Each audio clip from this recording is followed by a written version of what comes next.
नमस्कार, मी रुचिता. न्यूज अनकटच्या पुणे कनेक्टमध्ये आपलं स्वागत. पाहूयात पुण्यातील महत्त्वाच्या घडामोडी. पुणे आणि पिंपरी चिंचवडची शान असलेल्या पीएमपीएलची अवस्था बिकट असल्याचं दिसून येत आहे. पुणे महानगर परिवहन महामंडळाच्या ताफ्यातील बसची संख्या सध्या 10 वर्षातील निच्चांकी स्तरावर पोहोचली आहे.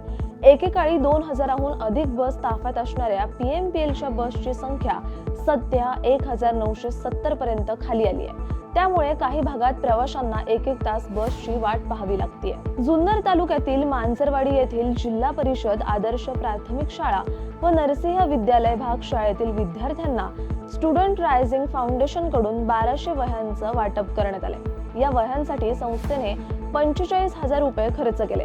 यावेळी कृषी उत्पन्न बाजार समितीचे संचालक माऊली खंडागळे यांनी आपले विचार व्यक्त करताना स्टुडंट रायझिंग फाउंडेशनच्या दातृत्वाचे कौतुक केले. बारामती तालुक्यातील बहुतांश ग्रामपंचायतीने बसवलेले सीसीटीव्ही कॅमेरे काही दिवसातच शोभेचे भावले बनले.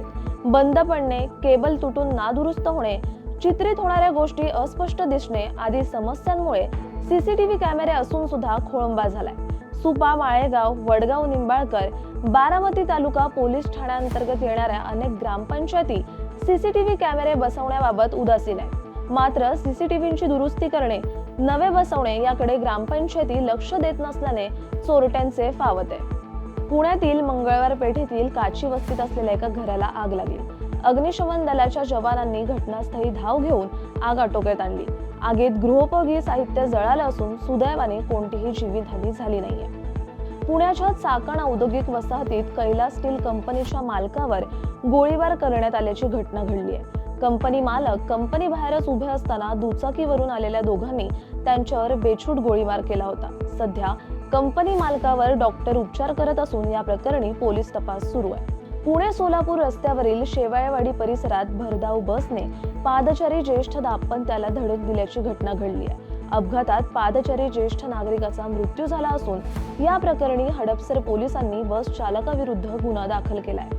संतोष देशमुख हत्या प्रकरणी अटकेत असलेल्या वाल्मिक कराडशी संबंधित लोकांची सध्या सीआयडी कडून चौकशी केली जाते.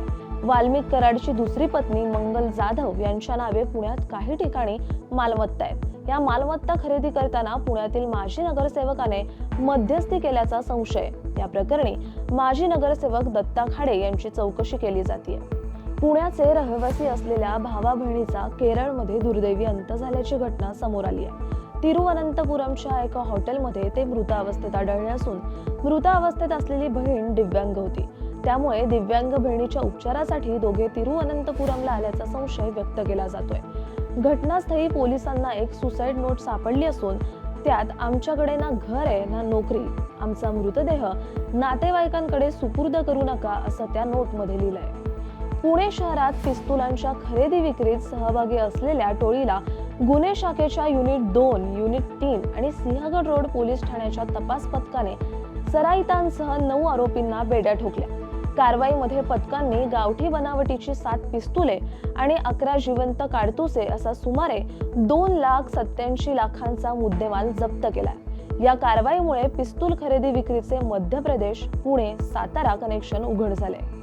पुण्यातील धानोरी परिसरात मोक्का कारवाईतून नुकताच जामिनावर सुटलेल्या सराईत रोहन गायकवाड या गुन्हेगाराने आपल्या साथीदारांसह हॉटेल अमीरच्या मालक आणि व्यवस्थापकाला मारहाण करत दरमहा 15,000 रुपयांच्या हप्त्याची मागणी केली. गायकवाडवर खुनाचा प्रयत्न, बेकायदा शस्त्र बाळगणे आणि खंडणी वसुलीसारखे अनेक गंभीर गुन्हे दाखल आहेत. घटनेनंतर तो फरार झाला असून पोलिसांनी गुन्हा नोंद करत त्याचा शोध सुरू केला. या बातमीसह वेळ झालीये पुणे कनेक्ट मध्ये इथेच थांबायची. पाहत राहा न्यूज अनकट.